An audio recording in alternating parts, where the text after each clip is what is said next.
नमस्कार दर्शकों, YouTube के मेरे चैनल में आप सबका स्वागत है। आज मैं वीडियो लेकर आई हूँ कर्क लगन व कर्क राशि के लिए वर्ष 2024 का राशिफल। सबसे पहले आपको नववर्ष की बधाई कि आने वाला वर्ष आपके लिए शुभ हो और आपकी सारी मनोकामनाएं परमपिता परमात्मा पूरी करे। अब हम बात करते हैं कर्क लगन व कर्क राशि में 4 बड़े ग्रहों की क्या स्थिति है। वर्ष का जब आरंभ होगा तो देवगुरु बृहस्पति चौथे भाव में होंगे और मई 2024 से वो लाभ भाव में आ जाएंगे, इच्छा पूर्ति के भाव में, यानी आपका भाग्येश लाभ भाव में आ जाएगा। केतु जो है वो तीसरे भाव में चल रहे हैं जहाँ का शुभ रिजल्ट देते हैं। गुरु भी तीसरे लाभ भाव में चल रहे हैं जहाँ का शुभ रिजल्ट देते हैं। राहु भाग्य भाव में है और शनि महाराज अष्टम में चल रहे हैं, जिसके कारण जिनकी कर्क राशि है उन पर शनि की ढैया चल रही है। ये ग्रहों की स्थिति है। सबसे पहले हम देखते हैं कि कर्क लगन व कर्क राशि के लिए वर्ष 2024 में वो शुभ समय कौन सा है कि जब उनके काम बन सकते हैं, जिस समय वो प्रयत्न करें और उन्हें कामों में सफलता मिले। तो वर्ष 2024 का शुभ समय निकल कर आता है मई से लेकर दिसंबर। मई से लेकर दिसंबर ये समय है जब आपके कामों की गति तेज हो जाएगी और आपके काम होने लगेंगे। सबसे पहले आपका भाग्येश लाभ भाव में गया है। भाग्येश का लाभ भाव में यानी इच्छा पूर्ति के भाव में जाने का समय यह है कि आपका कोई लंबे समय से रुकी हुई इच्छा की पूर्ति हो जाए। जैसे आप कोई ऐसी जॉब ढूंढना चाहते थे जो आपको मिल नहीं पा रही थी, लेकिन अब हो सकता है आपकी वो जॉब आपको वैसे मिल जाए। व्यापार में आप कुछ नया करना शुरू करना चाहते थे, वो मिल सकता है। केतु तीसरे भाव में बैठ के आपके कॉन्फिडेंस लेवल को बढ़ा रहा है और गुरु आपकी फाइनेंशियल एबिलिटी को बढ़ा रहा है और आपके आत्मविश्वास को बढ़ा रहा है। ये केतु और गुरु दोनों इस बात का संकेत दे रहे हैं कि आप आने वाले वर्ष में जो भी एफर्ट्स करेंगे, जो भी प्रयास करेंगे किसी भी कार्य की पूर्ति के लिए, वो निश्चित रूप से सफल जाएगा। तो ये प्रयासों में सफलता का समय है। जो विद्यार्थी कर्क लगन व कर्क राशि के हैं और कंपटीशन पेपर की तैयारी कर रहे हैं तो उनको लग के तैयारी करनी चाहिए, क्योंकि कॉन्फिडेंस लेवल बढ़ा रहेगा। देवगुरु बृहस्पति उनके पंचम भाव को देखेंगे। इससे बढ़िया समय नहीं है आपको किसी कंपटीशन को फेस करने के लिए। तो ये समय है प्रयासों में सफलता का। बात करें कैरियर की, तो कैरियर में आपको नए अवसर मिल सकते हैं। वर्तमान जॉब में आपकी प्रमोशन हो सकती है। और अगर आप लंबे समय से जॉब बदलने का सोच रहे थे तो मई के बाद जॉब बदलिए। मई से दिसंबर तक का समय आपके लिए बहुत बढ़िया है। और कहीं से आपके पास पैसा आने की संभावना थी तो वो मई के बाद संभावना बनेगी धन लाभ होने की। और वो धन लाभ भी अचानक होगा, क्योंकि केतु की दृष्टि लाभ भाव पर पड़ रही है। भाग्य भाव में राहु का गोचर है। भाग्य भाव का संबंध हमारे धर्म से होता है, तीर्थ स्थानों से होता है। तो इस वर्ष आपकी कहीं ना किसी तीर्थ यात्रा होने की संभावना है। गुरु आपके सप्तम भाव को देख रहे हैं और शनि महाराज भी जब वक्री होंगे तो सप्तम भाव की तरफ जाएंगे। तो जो अपने विवाह के इंतजार में थे उनका विवाह तय हो सकता है। और जो संतान प्लान करना चाहते थे और इनका इस समय संतान जन्म की भी संभावना है। विद्यार्थियों के लिए समय बहुत अच्छा है। और अगर बाई चांस आपका कोई कोर्ट केस चल रहा है तो वर्ष 2024 में मई से दिसंबर तक आपको कोर्ट केस में लाभ होने की संभावना है। ये तो सब मैंने पॉजिटिव चीजें बताई जो आपके लिए पॉजिटिव एफर्ट्स आ रहे हैं।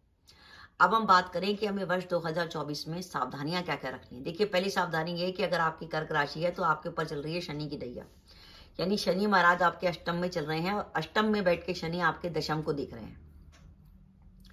तो इसलिए इस बात का ध्यान रखिएगा कि ये शनि जब वक्री होंगे, जून से लेकर नवंबर के बीच में ये शनि वक्री होंगे, तो दो बातों का विशेष रूप से ध्यान रखिएगा। क्योंकि शनि जब वक्री होंगे जून से नवंबर के बीच में, एक तो आप अपने काम में सावधानी रखिएगा, क्योंकि शनि की तीसरी दृष्टि आपके दशम भाव पर आ रही है। जून से नवंबर के बीच में काम में किसी प्रकार का रिस्क मत लीजिएगा, चाहे आप व्यापार करते हैं या जॉब करते हैं। काम में सावधानी। दूसरा, शनि आपके सप्तम भाव के भी स्वामी बनते हैं, क्योंकि सप्तम भाव में मकर राशि है और सप्तम भाव होता है जीवन साथी का। तो जीवन साथी के स्वास्थ्य को लेकर भी चिंता हो सकती है, क्योंकि सप्तमेश वक्री हो रहा है जून से लेकर नवंबर तक। दो बातों का ध्यान जरूर रखिएगा, एक तो अपने काम में सावधानी जून से नवंबर तक, और जीवन साथी के स्वास्थ्य को लेकर चिंता। अगर आप घर के बड़े पुत्र हैं तो इस बात का ध्यान रखिए कि शनि की जो अष्टम की ढैया होती है वो पिता के लिए बहुत खराब होती है। अगर आप ज्यादा बड़ा पुत्र होता है तो पिता के स्वास्थ्य का विशेष रूप से ध्यान रखिएगा। इस वर्ष आमदनी होने के साथ साथ आपके खर्चे थोड़े अधिक होंगे। खर्चे अधिक होने के कारण आपको सेविंग करने में थोड़ी सी प्रॉब्लम होगी। और अगर आपको बाकायदा कोई त्वचा रोग रहता है, कोई आपको स्किन की डिजीज है, कोई प्रॉब्लम रहती है, हाथ पैरों में कोई रेशेस वगैरह रहते हैं, तो ध्यान रखिएगा। इस 18 महीनों में केतु कन्या राशि में गोचर कर रहे हैं, तो उन्होंने बुध की राशि को पीड़ित किया। और बाई चांस आपकी कुंडली में बुध भी शनि और राहु से पीड़ित है तो आपको स्किन की प्रॉब्लम दोबारा निकलने की संभावना है। अब हमें वर्ष 2024 में हम चाहते हैं कि हमें एक बढ़िया रिजल्ट मिले और ये साल हमारे लिए बढ़िया जाए, तो उसके लिए कुछ एफर्ट्स करने जरूरी हैं। पहली बात, शनि की ढैया चल रही है, तो शनि महाराज का कोई ना कोई उपाय करिए, और काम में किसी प्रकार की परेशानी ना हो तो उसका सबसे बड़ा उपाय यह है कि शनि महाराज को आप चोला चढ़ाइए। वो शनि महाराज के लिए आप हनुमान जी को चोला चढ़ाइए।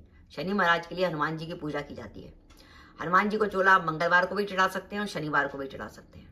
इसको आपको नियमित करिए, 7 या 8 शनिवार या 7 या 8 मंगलवार हनुमान जी को चोला चढ़ाइए। विधि विधान से सब चीजें लेके जाइए, 5 मोतीचूर के लड्डू, उसमें चांदी का बरक, पान का बीड़ा, सिंदूर और चमेली का तेल, और वहाँ विधि विधान से चढ़ाइए उसको।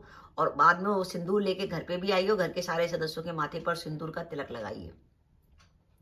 अगर आपको काम में ज्यादा प्रॉब्लम हो रही है और आपको लग रहा है कि ढैया की वजह से काम रुक रहे हैं, तो आप शनिवार का व्रत भी रख सकते हैं, और व्रत खोलने से पहले शनिवार की शाम को सूर्यास्त होने के बाद सुंदरकांड का पाठ भी कर सकते हैं, उससे आपको लाभ होगा। राहु की रेमेडी के तौर पर आप बुधवार या शनिवार को बहते पानी में कोयले प्रवाहित कर सकते हैं, और अगर घर का कोई सदस्य बीमार है तो उसके ऊपर से पैसे छुआकर आप बुध या शनिवार को सफाई कर्मचारी को भी दे सकते हैं। और अगर आपको लगे कि बीमार को दवा नहीं लग रही, तो आप बहते पानी में उसके नाम से जौ भी प्रवाहित कर सकते हैं, तो भी उसको बीमार को दवा लगनी शुरू हो जाएगी। तो मेरा यह मानना है कि कर्क लगन व कर्क राशि के लिए वर्ष 2024 बहुत महत्वपूर्ण है। आने वाला वर्ष ये दिखा रहा है कि आपको प्रयासों में सफलता मिलती दिख रही है। कैरियर में आपको नए अवसर मिलेंगे, और बाई चांस आपकी कुंडली में चंद्र की, मंगल की या गुरु की दशा या अंतर्दशा चल रही हो गई, तो वाकई ये वर्ष आपके लिए बहुत बढ़िया जाने वाला है। तो दर्शकों, ये मेरा वीडियो था, आपको कैसा लगा प्लीज कमेंट बॉक्स में कमेंट करके बताइएगा। इसके साथ ही अगर आप मेरे चैनल पर पहली बार आए हैं और आपने मेरा चैनल अभी तक सब्सक्राइब नहीं किया, तो कृपया मेरा चैनल सब्सक्राइब कर दें, साथ ही बेल आइकन को भी दबा दें, जिससे जब भी मैं अपने वीडियो अपलोड करूं उसके नोटिफिकेशन आपको मिल जाए और आप मेरा वीडियो देख सके। इसके साथ ही नमस्कार दर्शकों, जय माता दी।